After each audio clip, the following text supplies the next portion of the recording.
Here we go with the summary of the new raid, Battle for Dazar'alor, and I'm very excited.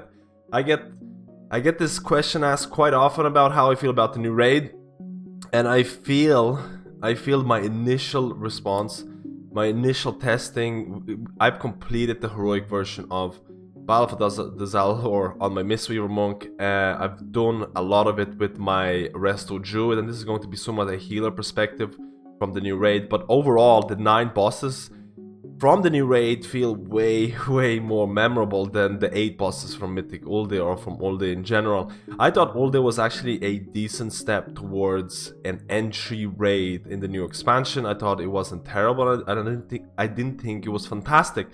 But having done the new raid, I really think that Ulde was probably below average in my opinion in terms of the bosses, because then again, I'm probably somewhat biased because I really hated Mythic Gahun. First of all, Mythic Gahun on paper felt like a good design. It felt interesting. You have orb carriers and things like that. But over the 100 of wipes that we had on it, and that's after having cleared the dungeon, having cleared the raid, multiple wipes on personal mistakes. One person fails, you have to start again. Another person fails, you have to start again. You bring in new people, you teach them, or you try and show them the fight. Again, there's going to be additional wipes. It was very unforgiving in terms of that. It didn't feel great when you would wipe like over and over again, and it might not have been your mistakes. So I felt the Gahun was very punishing, and it became really boring very quickly. So overall, the new Battle for Dazar'alor, the 9 bosses that are there already feel more memorable, because most of the bosses have some sort of a hook attached to them that makes the fight interesting, or you kind of remember, hey, it's the fight with that mechanic, it's the fight with that mechanic. And to some extent, Battle for Dazar'alor has introduced some mechanics that have never been seen, at least in my time as playing World of Warcraft. I've never seen anything like that, to an extent that we'll talk about the High Tinker boss, we'll talk about the Pug Killer, the Mic Requirer boss, which is going to be very interesting. But overall, again, if you are primarily into raiding, if you're primarily into PvE content, this is a very good raid in my opinion. There are quite a few problems with it, not in terms of the mechanics to some sort, more in terms of bugs, more in terms of some overtuned content, and we'll talk about it later on. First of all, let's cover some of the bosses. First of all, Champion of the Light is the first boss. Nothing super exciting, nothing really amazing about this. I don't expect the first boss to be groundbreaking. Talak was not groundbreaking in all day, and I wasn't expecting Champions of Light to be groundbreaking. Then you have Jadefire Masters, which I feel the gimmicky mechanic here is the Ring of Pieces, you have to pass through them. There's a lot of ways to optimize that, Warlock gates, all of these kind of things. And in the Mythic, I think there's going to be ads chasing after you. I feel it's gimmicky enough, but interesting enough to make the fight quite fun. And I feel the healing requirement on Heroic is not too bad. There's also another mechanic where you have to kind of soak people that are charging at you, which a lot of people have not even seen, because in Heroic you can actually skip that mechanic overall, but you will probably see that in Mythic, I don't know. So there's actually a couple of mechanics that are quite different from what you've seen before. I feel it's interesting enough. Then you have Grong, which is a big giant monkey. It's not overly difficult mechanics, there's nothing really new. You can't really fully stack. You have this huge AoE that's happening. I mean, as a healer, it's quite interesting because it can become quite healing intensive. It's all about cooldown management here, and I feel healers with a lot of cooldowns are going to be really strong in this. Overall, not very interesting, but as a healer, I enjoyed the min-maxing of cooldowns in this fight. Then you have Opulence, and Opulence in my experience was probably the most fun boss for me. I really enjoyed the aspect of, you know, you have to break up a group into different groups. You have like a 10-man group. Let's say you run with 20, you have 10, you go to this side, you go to the left side, blah blah. You have all these different mechanics, and all of a sudden I love the fact of min-maxing different talents and different stat priorities, because all of a sudden as a healer, you might not be looking to going into like a raid talent build. You might be looking to go into this dungeon talent build. Like for example, as the rest of Druid, you might be even looking into getting like things like Germination, Spring Blossoms, and things like that. So all of a sudden you'll be healing differently, you have different talents, And on top of that, you'll also have this whole gem mechanic or orb mechanic where Shadow Orb as a healer requires you to heal everybody, make sure that everybody in the raid, or at least in your side, has this debuff, Shadow Touched, and if they don't have this debuff, they will die from shadow damage. So all of a sudden you have to make sure everyone is healed. It's pretty basic. I mean, I have, you can see the clip right here, I have my grid set up to show everyone in kind of this red tint if they do have the debuff, so I make sure that everyone has this so no one dies. It's pretty basic, but again, it's quite interesting, and the ending phase of Opulence is not really that crazy. You stack up, you get the debuff, you run out. If you have the other debuff, you soak.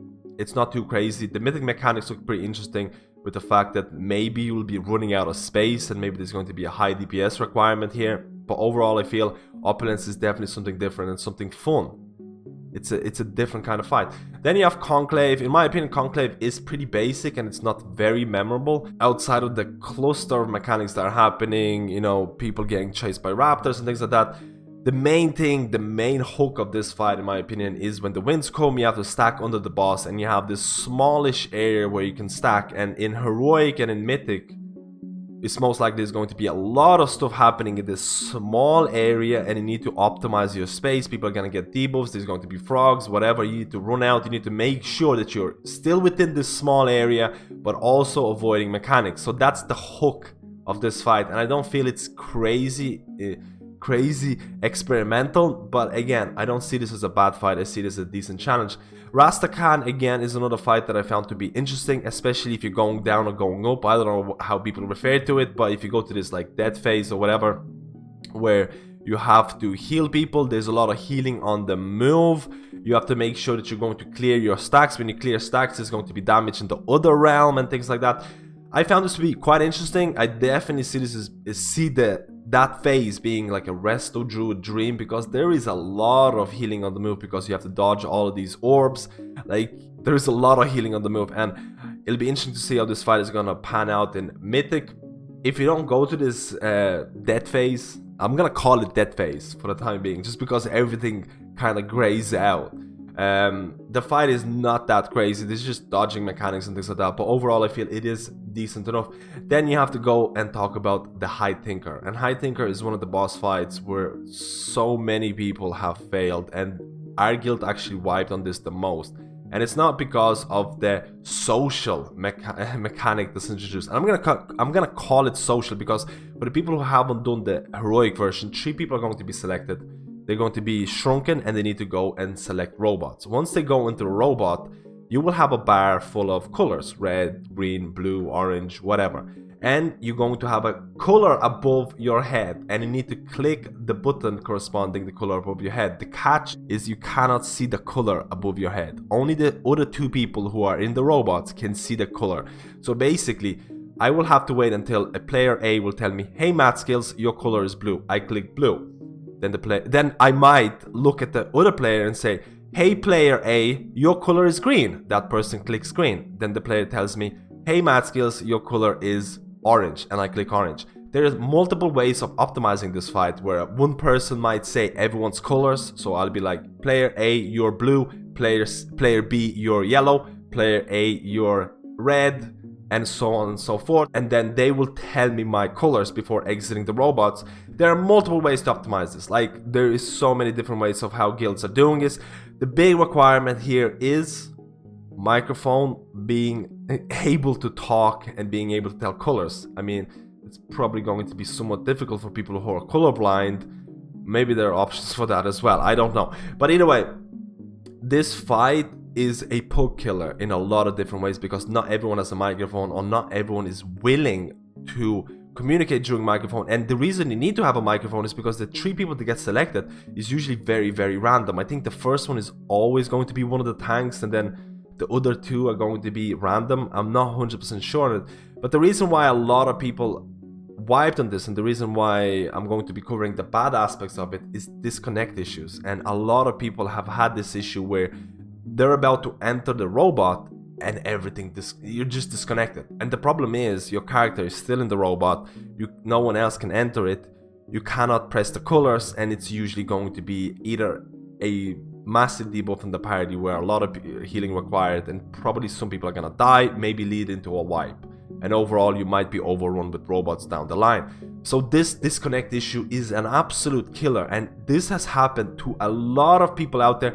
A lot of people are speculating now, is it because they were mass rooted? Is it because when you enter you can't move the camera? I've heard multiple reasons of why people are getting disconnected, and no one has really fully confirmed why it's happening.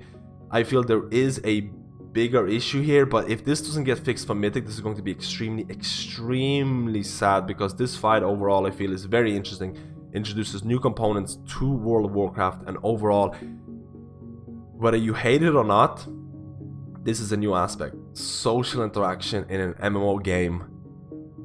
Weird, right? Very weird. Like I mentioned before, there were actually weak auras introduced that tried to eliminate all of this, but Blizzard kind of broke the code that was working for them, because Blizzard doesn't want a weak aura to do all of the work here, and I can understand that. Please let me know how you feel about this fight, because I feel this is the most controversial fight in the whole dungeon. After that, you have Blockade, and again, Blockade was controversial not because of its easy mechanics, because Blockade actually has relatively easy mechanics. Where you start on the ship and then you go to the second phase, and then you get this debuff, you can clear stuff on the ground. At the end of the debuff, an ad will spawn. Now, the whole part of this fight is there's a lot of stuff going on. People have to soak things on the ground, people have to get rid of the things on the ground, and people have to DPS the ads. The big requirement here is that the DPS requirement is really heavy here, and also the fact that the ads that spawn at the back, you're supposed to bring them all the way to the back. They don't really do that, because a lot of the times, if you bring the ads to the very back of the room, the ad will spawn there and then just teleport to the middle.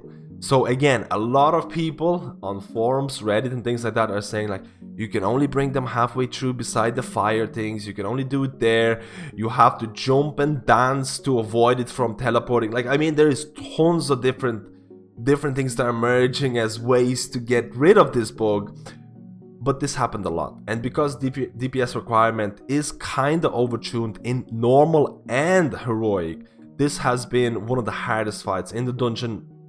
And considering the healer perspective here, it is a really weird fight. The first phase in the ship, there is, like, to an extent, we were running, I think, a 30-man raid, and we were 2 healing one of the sides. And I think both of the healers, we were going about 40k HPS on the boss part. There was an insane amount of healing requirement, which was very interesting. The basic mechanics in the ship is dodge stuff. It's not too bad. So if you dodge and if you're able to meet the healing requirement, you're fine. But then when you go to phase 2, you take this little teleport. You go in there and you're like, I can't wait to get some of those healing gongs. And there's like absolutely nothing happening. Everything is nearly avoidable. Tanks might take some damage. You need to dispel the tanks. And again, as a mistweaver monk, Blizzard, hopefully you're watching this. Revival dispels the tank debuff. You cannot reliably use revival on this. It should not be like this.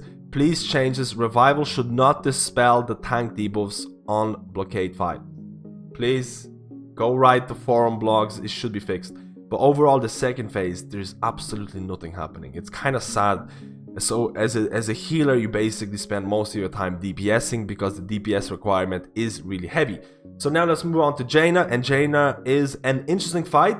In my opinion, it's an easier fight than like Blockade or High Thinker, because of a lot of the disconnect issues, the overtuning, the bug outs. Jaina was relatively bug free. I did not see that many issues. It's a very long fight with a lot of multiple phases, with chilling buff or whatever, the frozen buff being as the main component of it. When you get 20 stacks of this chilling buff or whatever it's called, you will become frozen, and the general consensus of the raiding community is that if you're about to get frozen, you should stay near Jaina so melee and range can cleave you out. But a lot of the times, if you get hit by a lot of stuff and you don't pay attention, you get more stacks and you might get frozen all the way out there.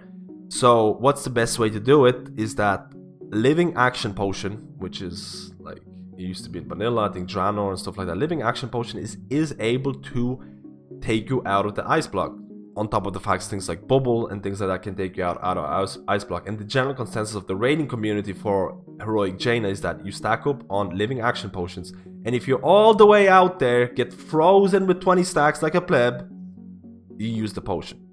Use the potion. Again, this potion shares with other potions, so you cannot use a DPS potion or a mana potion as a healer. So there is a huge disadvantage to using this, but at the same time, if you do pleb out and all the way out there, using a potion can really help with completing the dungeon fight. And I actually don't really consider this to be an exploit, because if you know, for Mythic Cahoon, if you were doing orbs, if you were carrying orbs and you get rooted, living action potion would also break you out of it and prevent the wipe. So it's not like Blizzard is not aware of this, because there's no way that they have no clue about this living action potion working for these core mechanics of the game. So I feel that guilds that are really organized and they don't really fail, they will opt in to use the second DPS potion, to use mana potion for healers instead of saving living action potions. But for raids or raid groups who are new entering this fight and they want to kill this boss straight away, living action potion is definitely a decent strategy for this. And like I mentioned before, I don't consider this to be a full exploit, because it's already been done on Mythic Cahoon and things like that, and there is a direct disadvantage to using it. I would love to hear your opinion about this. Overall, I feel Jaina is a relatively fun fight.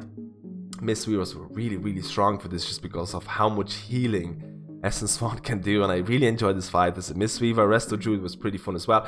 Overall, this was my coverage of all the raid bosses. If I were to pick the favorite one, I think Opulence was really fun for me. Overall, I think Opulence was a pretty different concept. High Tinkerer, I like the concept. I hate the FPS drops, I hate the disconnects. Blizzard really needs to look into this. There's a lot of people that reported add-ons firing additional events and causing a lot of lag, so people have to log out every couple of hours to prevent extra FPS drops. There's been a lot of stuff like that happening. So optimization, bugs, fix that, and this is going to be one of the most fun raids in my opinion. Thank you guys for watching this video. I would love to hear your opinion on this raid. This is all a discussion video. Please leave a comment below if you enjoy the content. Please subscribe and things like that. It keeps the channel alive. Thank you guys, and I'll see you in my next video.